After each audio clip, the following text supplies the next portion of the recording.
Hello world, my name is Erik. I'm from Holland, the Netherlands.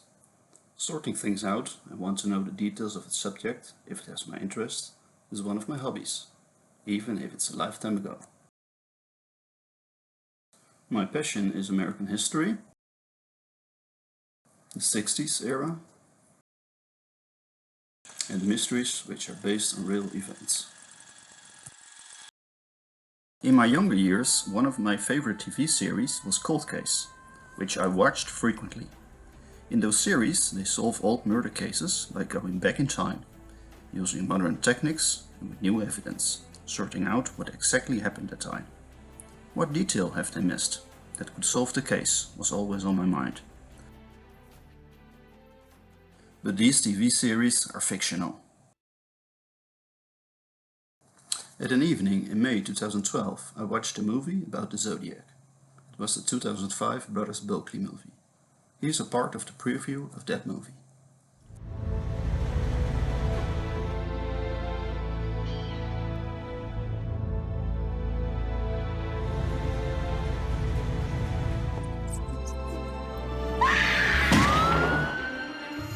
There hasn't been a killing like this in this area for years. I'm putting this whole mess in your hands.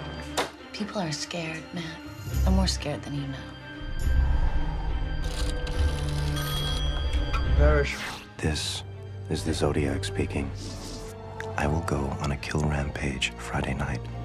I will cruise around all weekend, killing lone people in the night, then move on to kill again. I want you to catch this guy.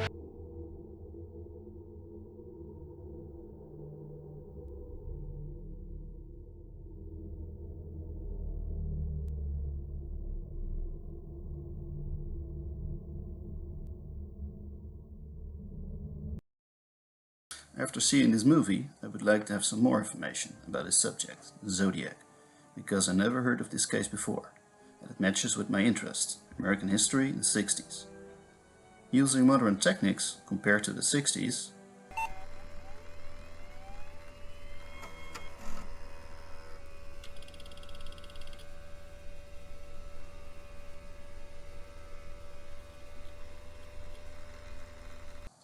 I used Google, exploring internet.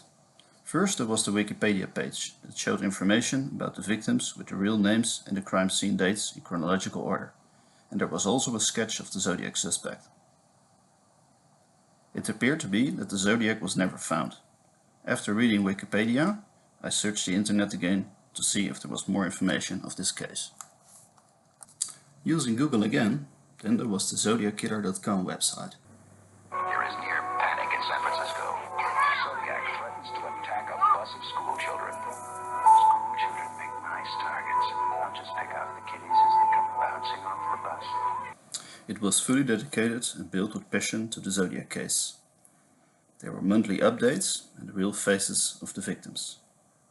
Reading the website intense, there was so much information, from newspaper articles, original police reports, detailed crime scene photos, official documents, the special report Zodiac homicides, and the official wanted poster of 1969, made after the Paul Stein killing of 11th October 1969.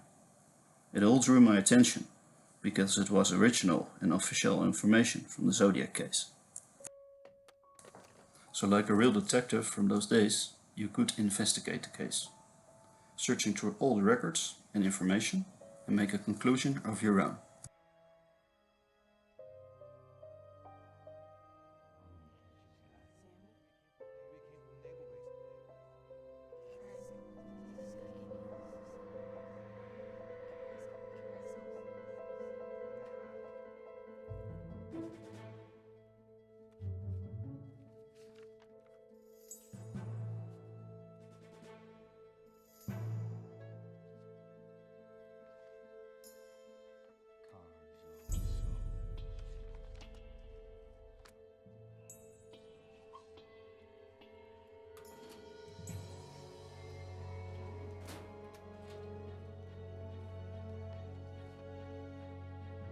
Then there was the Miss Cheri Jo Bates case.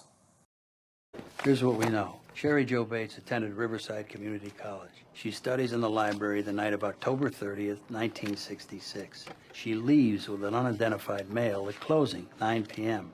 Her body's found the next morning in a parking lot, stabbed to death. Her car is disabled. Someone cut the coil of the distributor, the battery died. That someone comes back, offers to help. Like Kathleen Jones. Who? A woman outside of Modesto. Might be a Zodiac victim. Might be. I have her account right here in this file. Okay. A typewritten confession was sent to the Riverside Press Enterprise on November 29th, a month after Bates's murder. They ran it. I'm not sick, I am insane, but that will not stop the game. This letter should be published for all to read. He wants to be published, he calls it a game. I mean, this could be our boy. 6 months later, the police, the girl's father, and the paper, they all received these.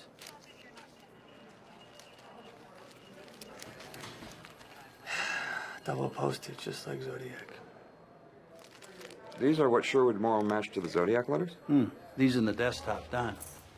This was found a couple of months later by a janitor in RCC storage.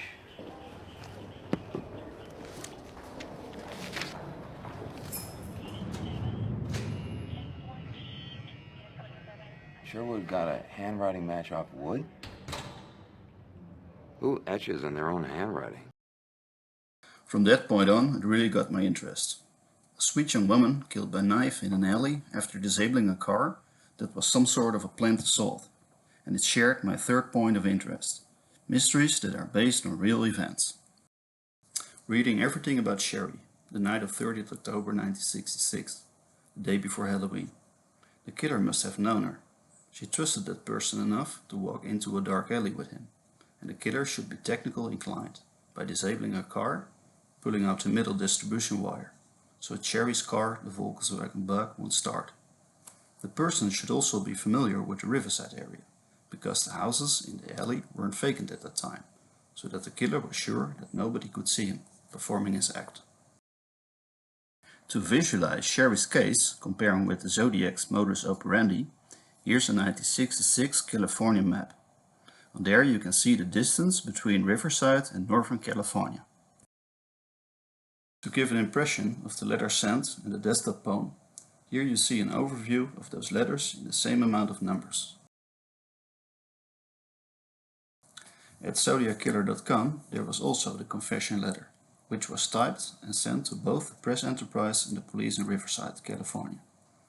Reading this letter, one sentence kept repeating in my head. But only one thing was on my mind, making her pay for the brush-off that she had given me during the years prior.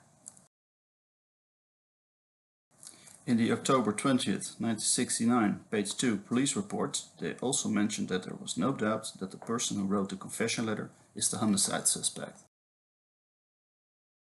The Zodiac connection could be related with the Cheri Jo Bates case was positive mentioned by Mr. Sherwood Morrow, comparing the 3 handwritten letters she, Bates, had to die, and the desktop poem Candy Cane F, compared with the Zodiac handwritten Candy Cane F on Brian Hartnell's Volkswagen GR car door. Paul Avery, the news reporter from the San Francisco Chronicle, got a tip from a mystery person named Phil Sint. After this tip, he went to Riverside, California to contact him.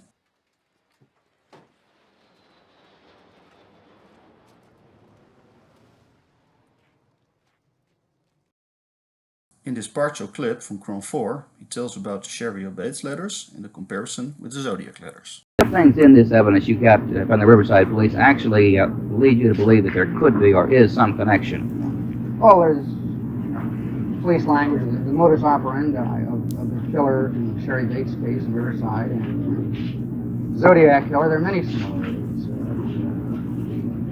Egomania of wanting to get recognition for the killer, writing to a newspaper. The fact that in no cases, including Cheri Bates, has there ever been sexual molestation. Usually in a killing of a co-ed, there's usually a sex act. Here it was just a sheer thrill of fun. This is one of the first 2 letters that was received by the newspaper in Riverside and by the police department. The inside was a typewritten confession, and this is known to be from the murder of Cheri Bates because of details in the unsigned confession. This was received exactly 1 month to the day after she was killed. The 6 months later, after her murder, the Riverside Police, the local newspaper, the Press Enterprise, and the girl's father each received a letter. And this is where I feel the handwriting here is very, very similar to Zodiac's. There are other things that make me think that it's quite possibly him. And inside of these, on lined 3-hole notebook paper, it said, "Bates had to die, there will be more." And right at the bottom is a Z. These are those letters sent to Joseph Bates, the father of Cheri, the Press Enterprise and the Riverside Police. An interesting detail is that the letter sent to Joseph Bates has no signature. So it almost looks like the writer does not want to clue Joseph in. Maybe he should know him. Then Paul Avery wrote an article in which the Zodiac was linked with Cheri, based on the letters sent with double stamps, in which 2 contain a suspected C on the bottom. In the San Francisco Chronicle newspaper article of 16 November 1970 by Paul Avery, they mentioned that there was never been any question that the confession letter was from the murderer. Paul Avery also mentioned that the suspect could be a rejected suitor. On the 18th September 1975, the police confirmed that Miss Cheri Jo Bates was a Zodiac victim. They mentioned 6th victim, but that should be 1st victim, discovered as 6th. But time changed and police weren't buying it, and neither was Michael Bates, Cheri's brother. "That's ridiculous," he said in a 2008 phone interview with Inland Empire magazine. "I never believed that. I always felt that Cheri was killed by somebody she knew. She would not have walked into a dark alley with a stranger," he said. In addition, police say that the brutality of the attack suggests personal anger. On the official Analysis of Zodiac homicide diagram, it was said that Cheri was not likely to associate with strangers, so she must have known her killer, trusted him to walk into a dark alley. And for 30 years, you had all these rumors and stuff. And I was able to really just focus on the crime, the proclivities of the suspect, the details, without going to what I refer to as crazy land. And when you're able to do that, for me anyhow, I think the suspect shows himself. Because it's just all about deduction. You know? What do we know for sure? What do we know for sure? Same sort of footprint found at Cheri Jo Bates' crime scene as the Sheila Shepherd crime scene, from a Chuka wingwalker type of shoe. The double use of stamps on the 3 Bates she had to die letters in the Zodiac correspondence.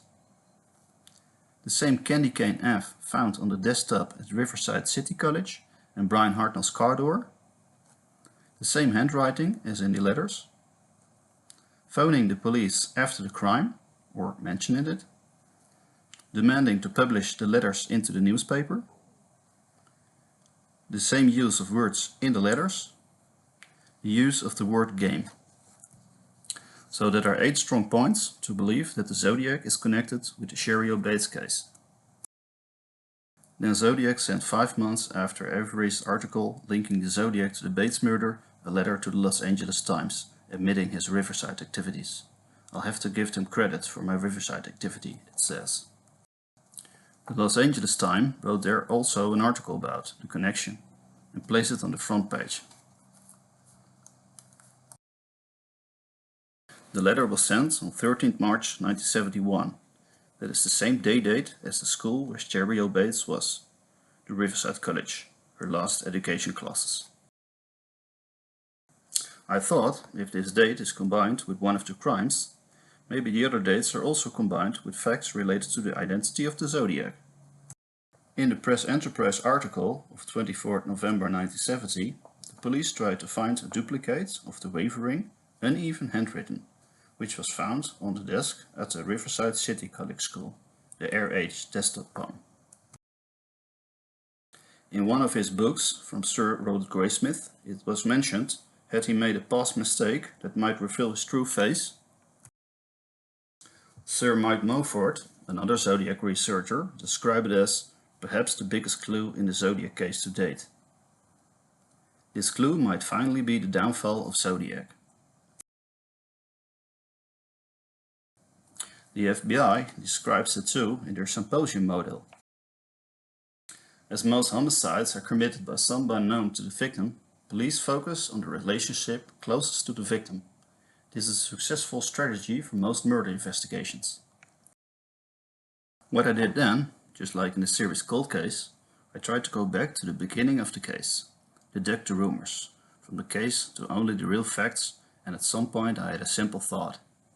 If the Zodiac is connected with Cheri, then he should be in the Ramona High School yearbooks, making her pay for the brush-off she had given me during the years prior. Confession letter, Riverside, 30th November 1966.